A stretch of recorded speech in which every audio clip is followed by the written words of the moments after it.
You're listening to All In. This is the podcast dedicated to helping you fulfill the mission of God in your life and around the world. I'm your host, Jeff Wilker.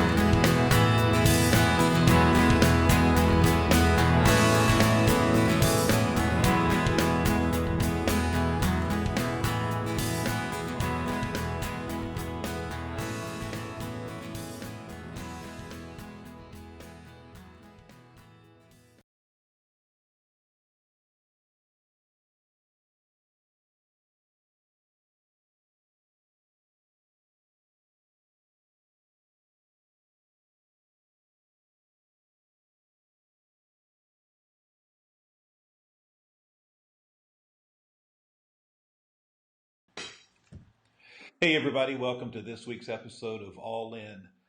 Today I've got on the Skype line all the way from the Pacific Northwest, Dave Veach. Dave is the district supervisor of the Northwest District of Foursquare churches. Now Dave, that's a really long title.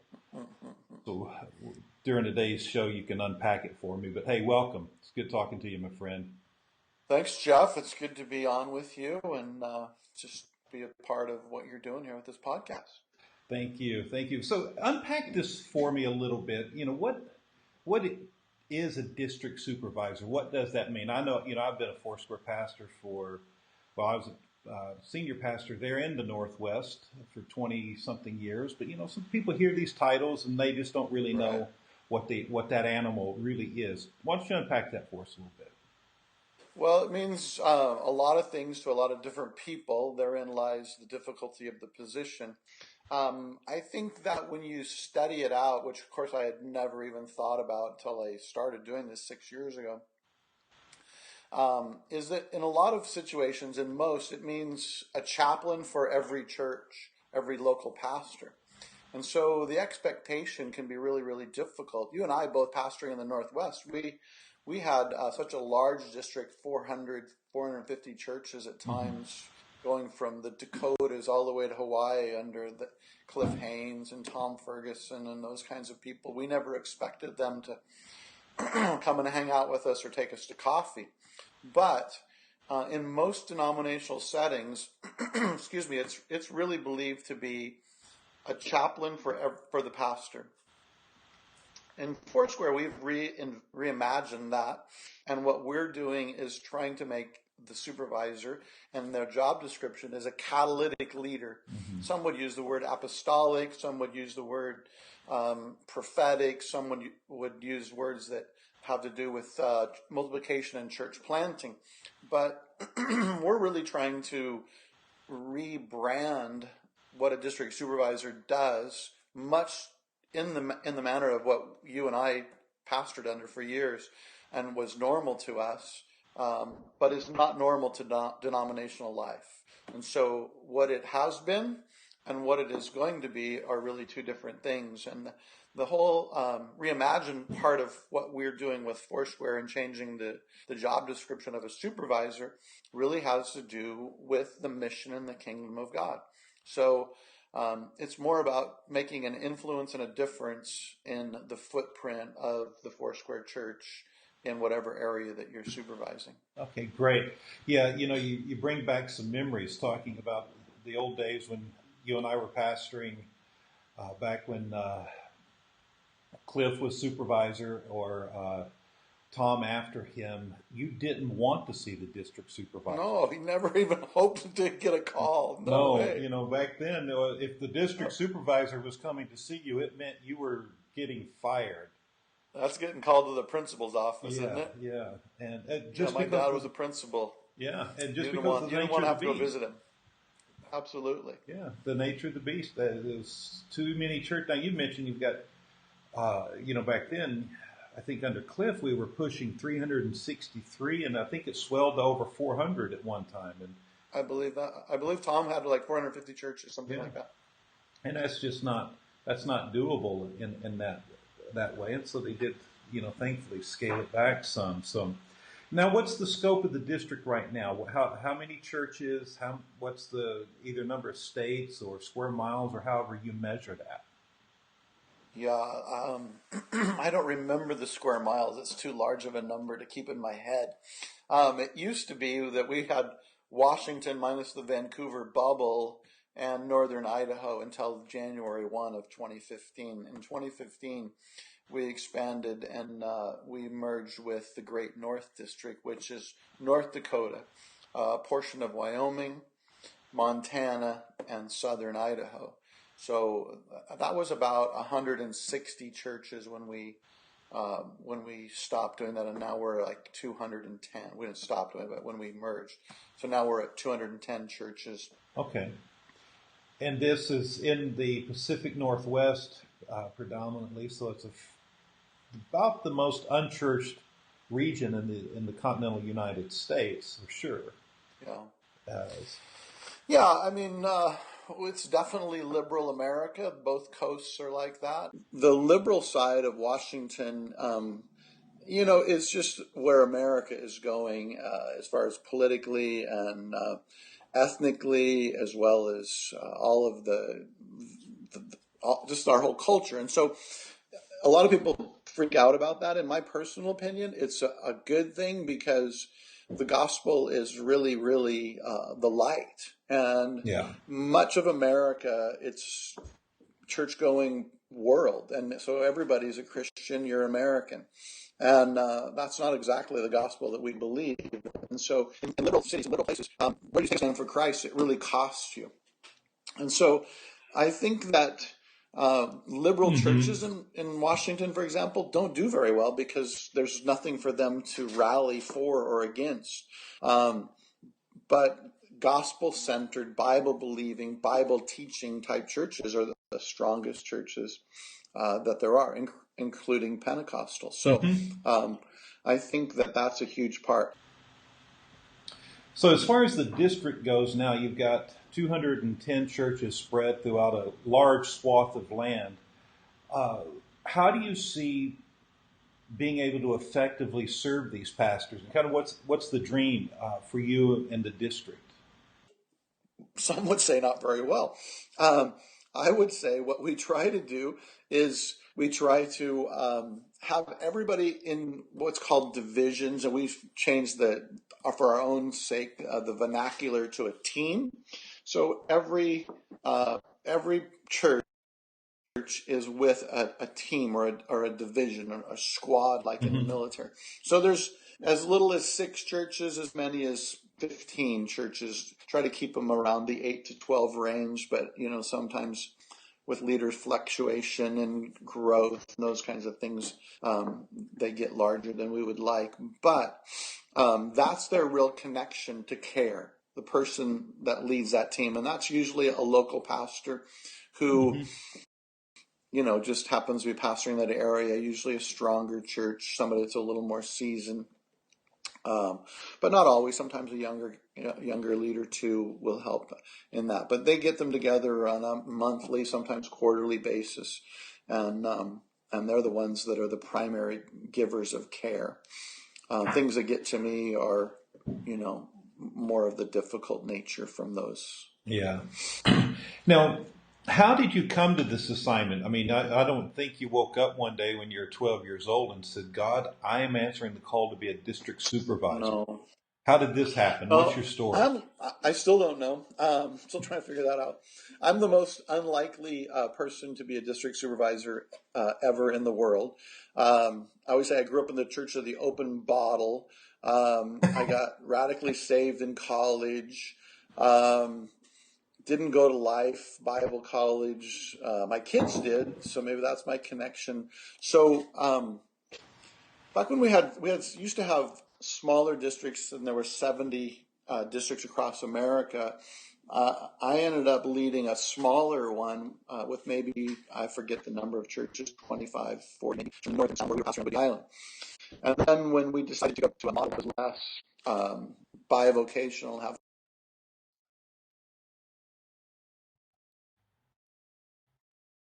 full-time supervisors, it never even crossed my mind that I would be invited to do that. I just assumed they were a lot more skilled and seasoned and more connected people than myself. And like I said, I was just pastoring on a little island, Whidbey Island. And so when the call came, I remember thinking, there's no way that we'll do this. And I remember my wife and I telling Pastor Jack, we'll pray about it, but we already know we're doing our assignment. And I think he was relieved when I told him that. And then when we started praying about it, it was almost instantaneous. I was literally preaching a message in my church in Oak Harbor, Washington, and in mid-sentence, I was speaking, and I heard the Lord say to me, "You are so done here." And I'm trying to preach a message, but God just changed my entire trajectory of life in the middle of my sentence. And I remember being totally rattled by that word that I was trying to talk while God was talking to me. And so, it was a very difficult decision. My wife had taught in the same classroom for 17 years. Our kids were raised on Whidbey Island. We had gone there kicking and screaming as well, but we loved where we were. We were having great influence into the military community, had purchased a home with a view, and pretty much set up our life to sail off into Whidbey Golf and Country Club, and just kind of hang out. And all of a sudden, I'm living on I-5. I call I-5 my other office now. So I went from a view of Puget Sound to a view of I-5. Yeah, which any of our listeners who don't have the privilege of living in the Pacific Northwest, they don't know how beautiful Whidbey Island is. Yeah, and it truly is a beautiful place. It's one Debbie and I love camping up in that area. Deception Pass is just unbelievable. Yeah, we live about 2.5 miles from Deception Pass. Yeah, it's one of the most beautiful places. Just love it there. So somehow or another, you got hoodwinked by God to give up that and start caring for pastors in a district that is one of the most least churched. What are the things that you've been learning in the 6-year journey since you've been doing this? What are some of the discoveries you've made?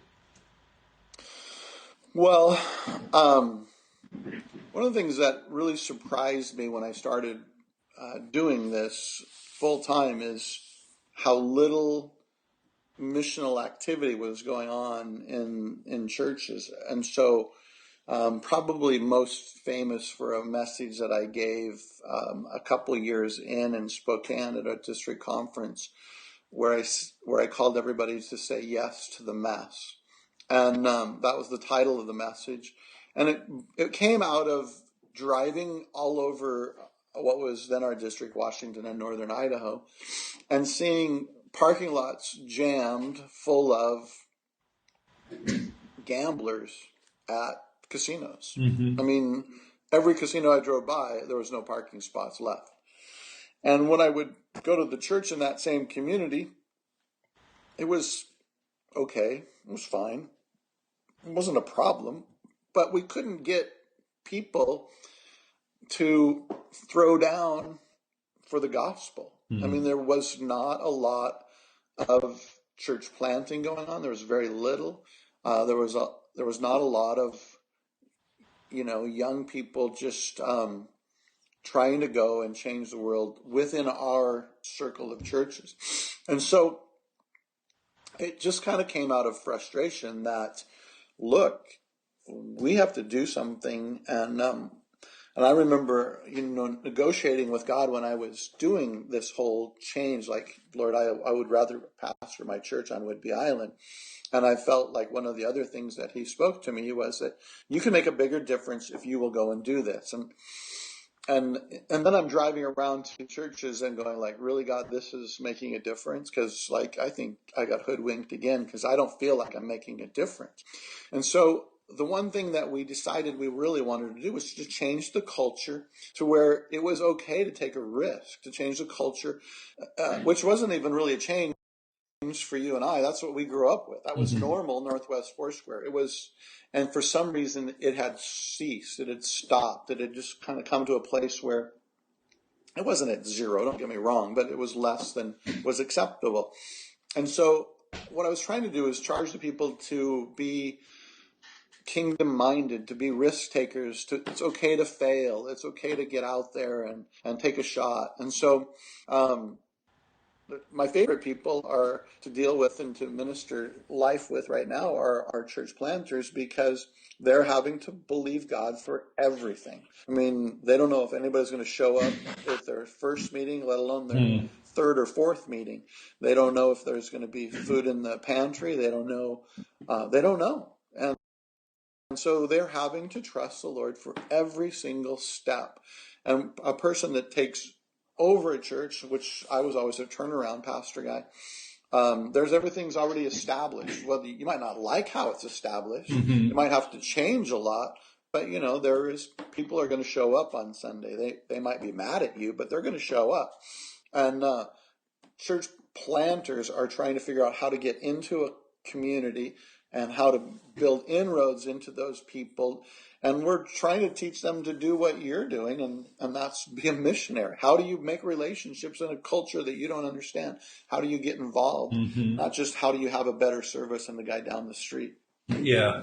Well, and I think you guys are doing an exceptional job of this. I several months ago I had Gabe Barrero on the episode, on the podcast as well, and he's been leading some of the church planting development that you guys have been doing there. And Amos Young from Fuller wrote this article a few years ago, and that's almost like the Good Housekeeping seal of approval from the Pentecostal theological world. That he said what you guys are doing in the Pacific Northwest is cutting edge.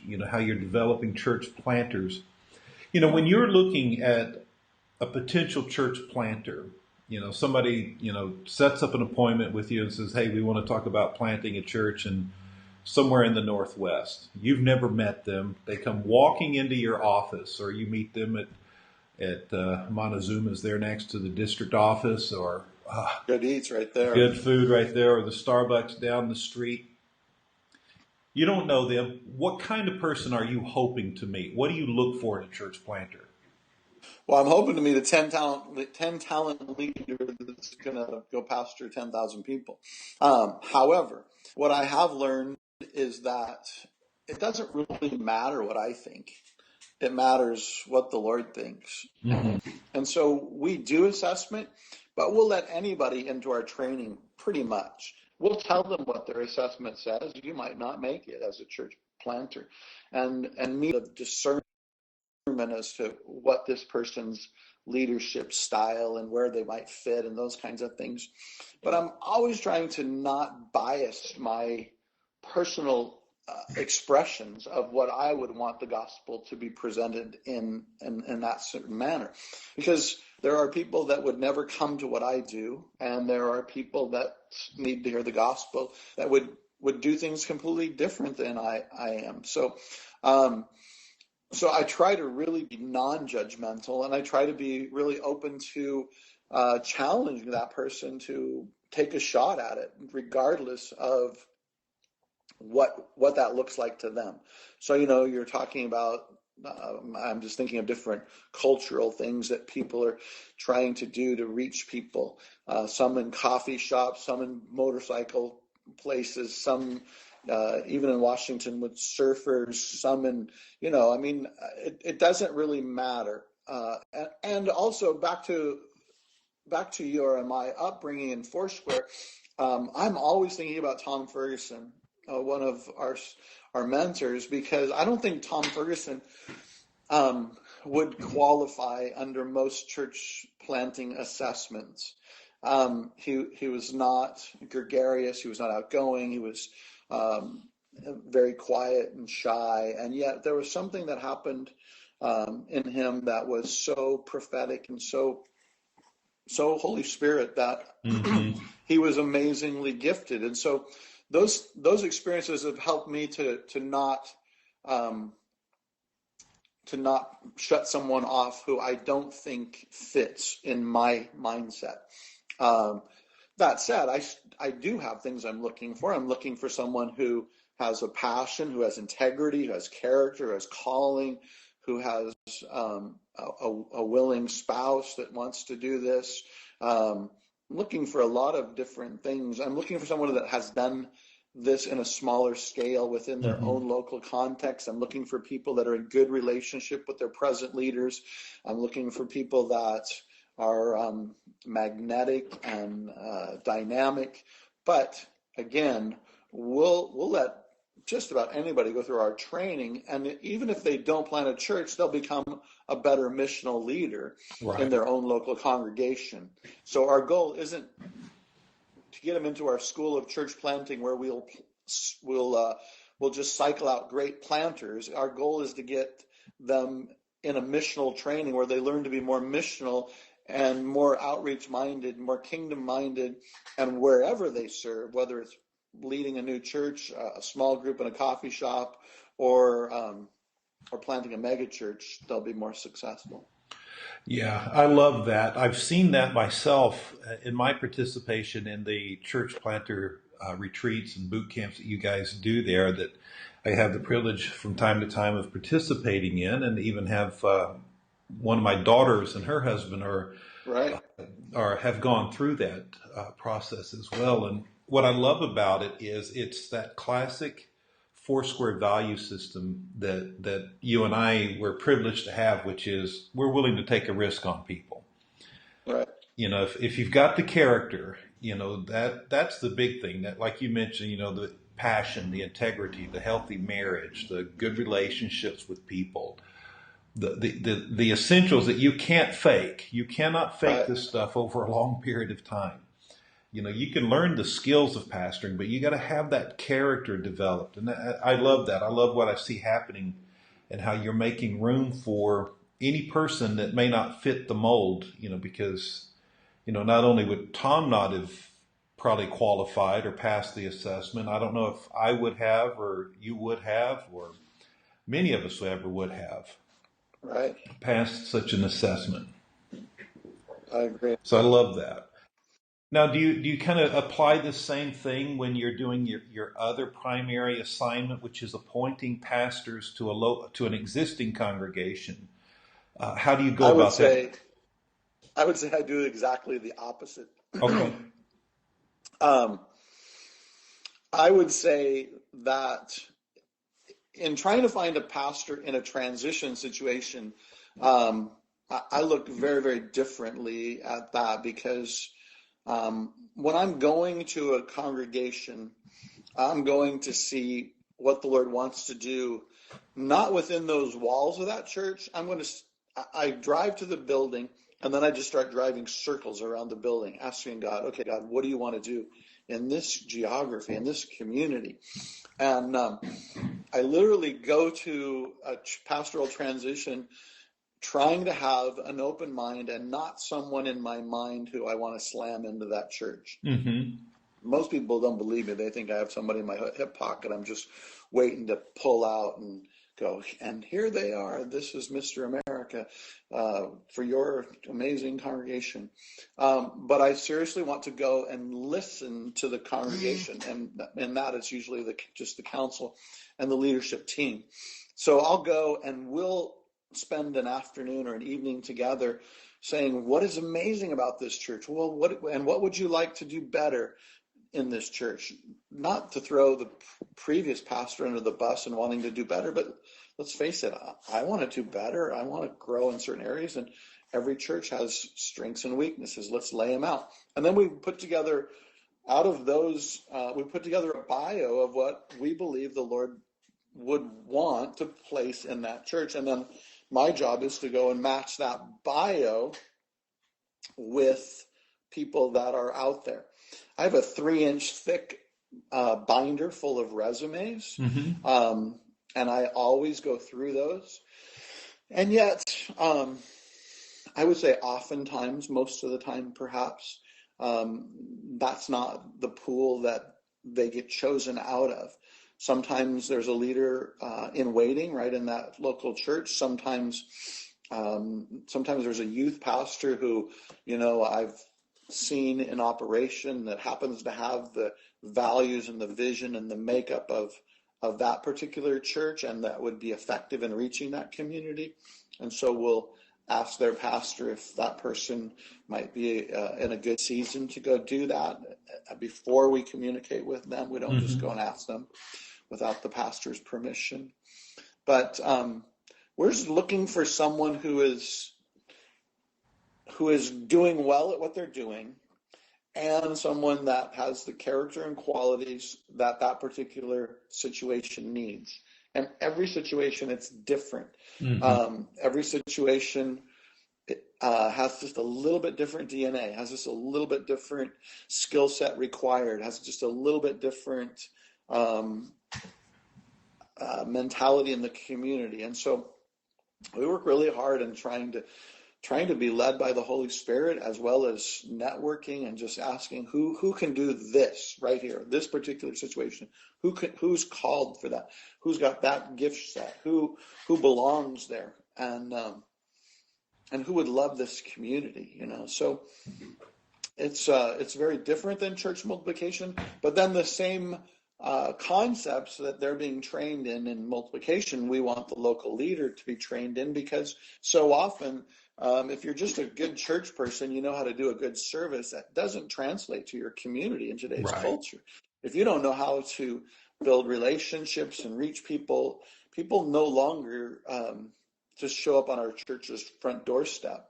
I always tell young leaders that I made a living shooting fish in a barrel. On Whidbey Island with all these military people, they would come wandering into the church when they stubbed their toe emotionally or physically even, and they would be looking for God. And in the Ingalls scale of evangelism, if you're familiar with that, they were ready to make the decision. And so all I did was ask them to make the decision. Today, those Ingalls steps are not happening. So people don't even know the church exists. And so if you're just going to do good services, you have to figure out how to get yourself into the community and build those relationships. So those are similar concepts that a local pastor needs. Okay, that's great. Now, I would imagine one of the most difficult parts of your assignment is dealing with pastors and churches after a leader has crashed and burned. Oh, baby. Are there some common elements that you've observed that we can learn from to say, put this safety guard up in this part of your life, or, here's where leaders, they normally compromise in this and it leads to that. Are there any common elements that you've observed? Sure. I think the most common element is emotional unhealth. I don't see people getting in the ditch very often with their spirituality, or not their spirituality, with their theology. I do see them getting in the ditch with their own personal formation of their own soul, their own heart, their own makeup can get so involved in how the church is doing. And a full room, a pastor will think that he's doing well if his room is full. It doesn't matter if it seats 100 or 1,000. He feels good if the room is full. And yet that never fulfills them, so they need to fill it twice, and then they need to fill it 3 and 4 times. So there's always that inner drive, but what you're really looking for is someone whose inner drive is to be close to Jesus. Their soul is formed at the heart of the Father God. And most of what we do is about filling that room, and that is not a value that is really kingdom. It's not a value that is biblical. And it's not a bad thing to want to have a full house. It's a good thing. But what the issue is why are we doing that? Yeah. And what causes people to fall and fail? Of course, there's a lot of different issues. But I think people have a tendency to focus just on the wrong things, whether it's church growth, whether it's their public image, whether it's making themselves feel better about a poor upbringing. There's a lot of different things. But insecurity is a huge problem for most pastors. And being able to lead well requires a person who has great security in who they are and who Christ has made them and what they've been formed to do and to be. in that you can hold people with an open hand and you can empower people without having to be controlling and manipulating. But if you don't have good control of who you are, you end up doing some ugly stuff that just bites you, it bites the church, it bites the people you're trying to serve, and ultimately can create the failure of that particular local church.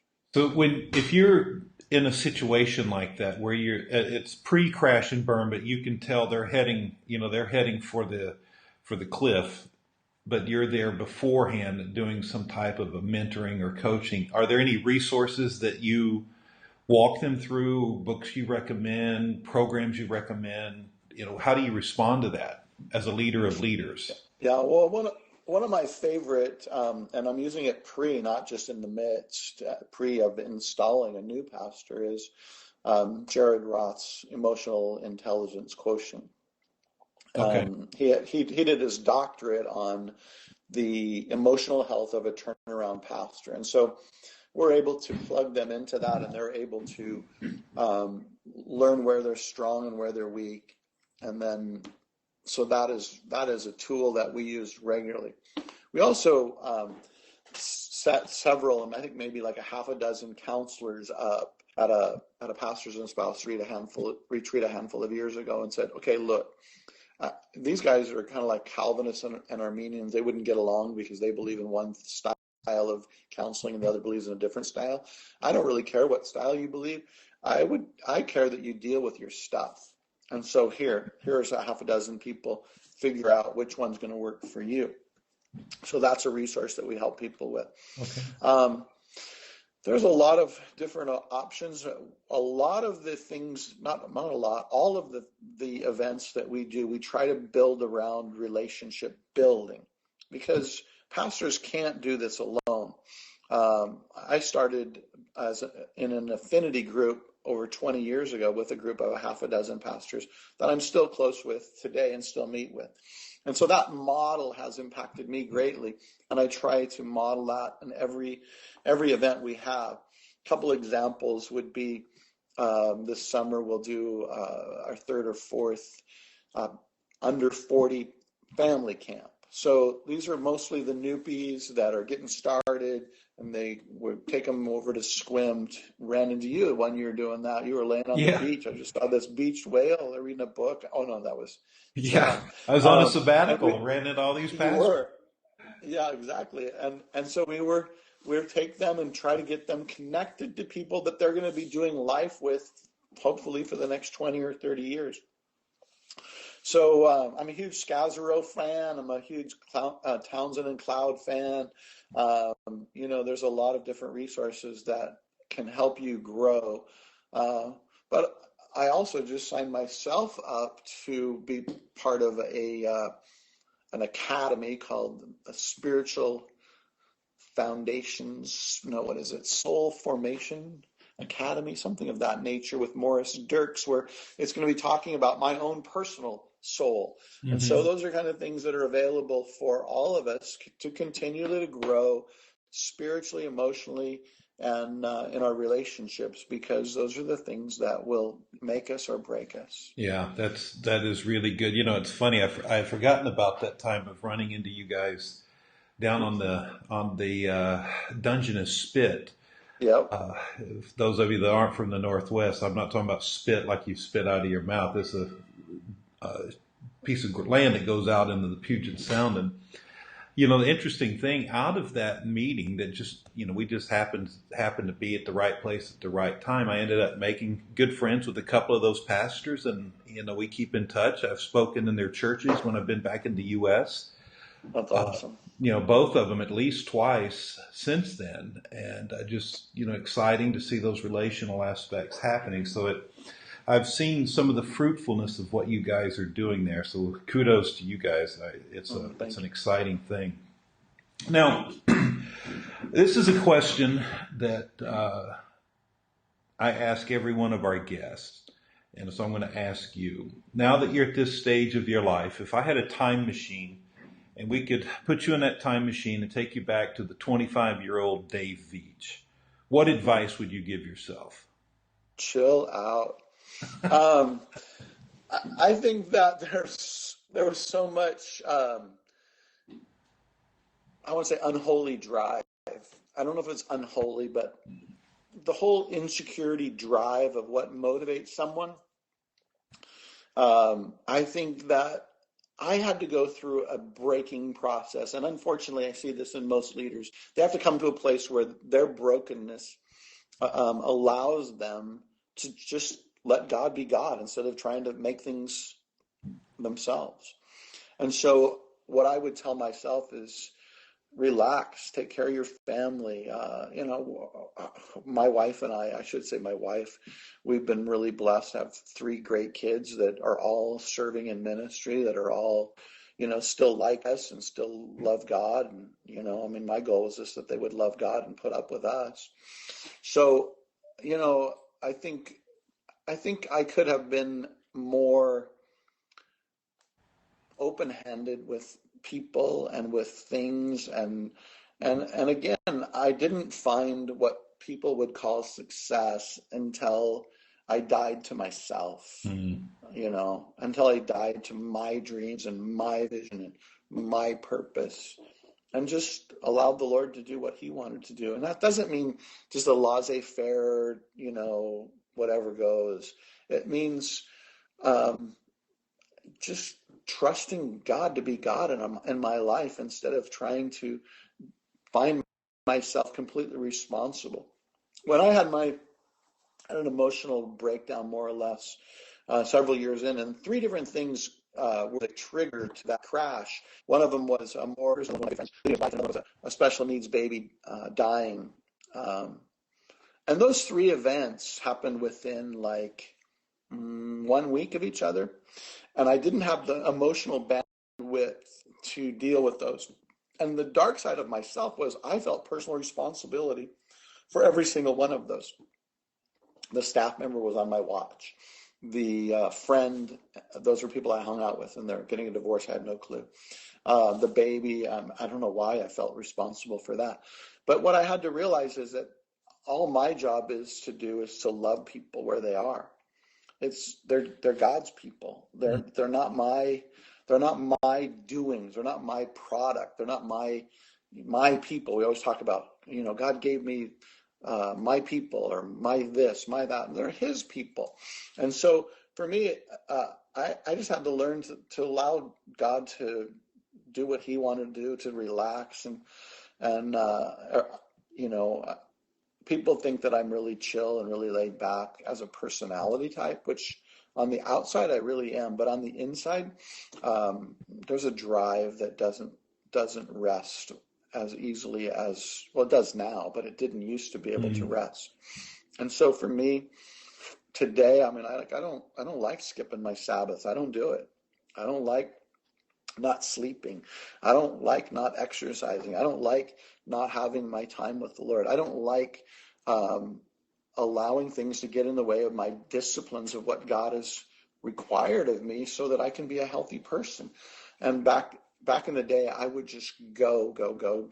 And I would say, relax, trust the Lord. It's all good. That's some good advice.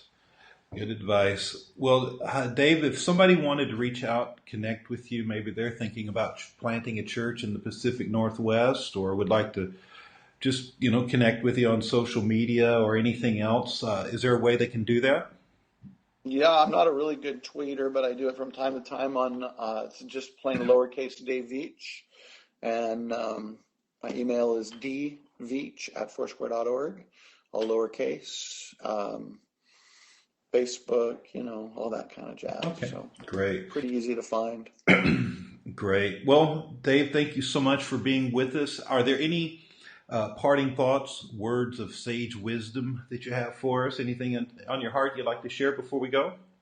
Well, I'm a broken record, so the whole go make a mess is still my mantra, and I believe that young people, particularly today, the thing that I'm finding is that young people have the hardest time of being called out from their peer group, and for them to be able to go to a mission field or go plant a church in X city, it's really something that's God's still wanting people to go. He never stopped saying, go into all the nations.